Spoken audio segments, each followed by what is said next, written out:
Hello दोस्त, नमस्ते, प्रणाम। मैं आज आप लोगों के लिए एक बेटा विवाह गीत लाई हूँ। आप लोग बताइए आप लोगों को कैसा लगा।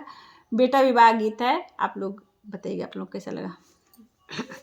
बाबा के दुआरवा सो परिया के पेड़ावा रे नौआ तोड़ेला बिनु सारा रे लाला नाम।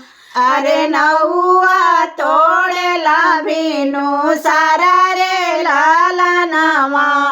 भीतरा से निकाले ले बुआ कावनी दे भैली देवरिया तारा ठाड़ा रे लाला नाम। अरे भैली देवरिया तारा ठाड़ा रे लाला नामा। के करने वाताले आए मोरे नौआ रे के कर पड़ला बिया रे लाला नाम। अरे के कर पड़ला बिया रे लाला नामा। तुहरे ने आए मोरे बहिनी अरे पड़ला भतीजा के बिया रे लाला नाम। अरे पड़ला भतीजा के बिया रे लाला नाम। नैहर में बाटे भतीजा के बिया रे ससुरे में देवर के बिया रे लाला नाम।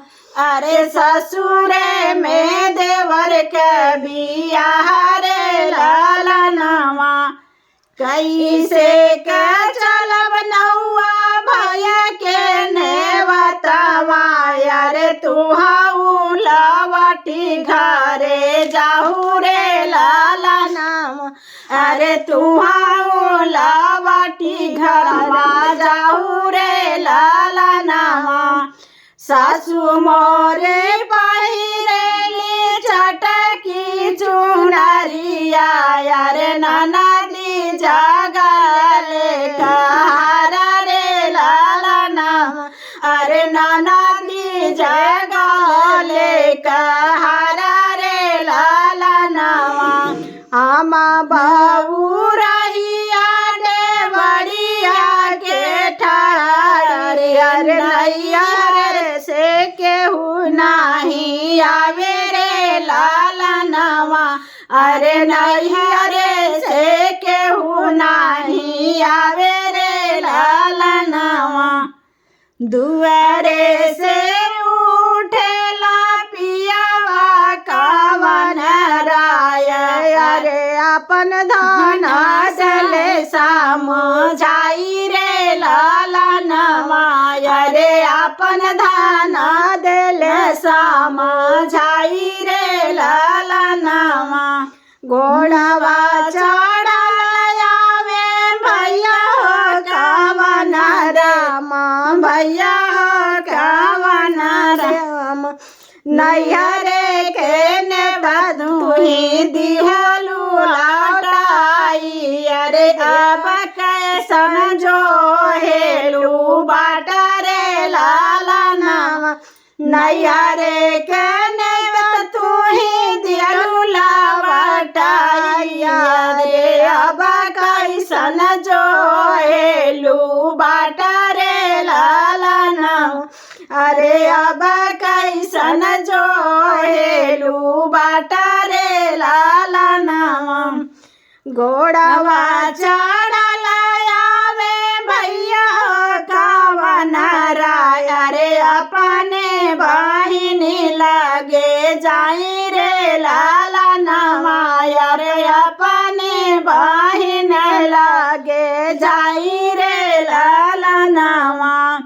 बैठौ ना मोरे भैया बैठौ ना मोरे भैया रतुली पालंगिया रे पिहाऊ ना गंगा जला पानी रे लाला नाम। अरे पियाऊ ना गंगा जला पानी रे लाला नाम। लेहू ना मोरे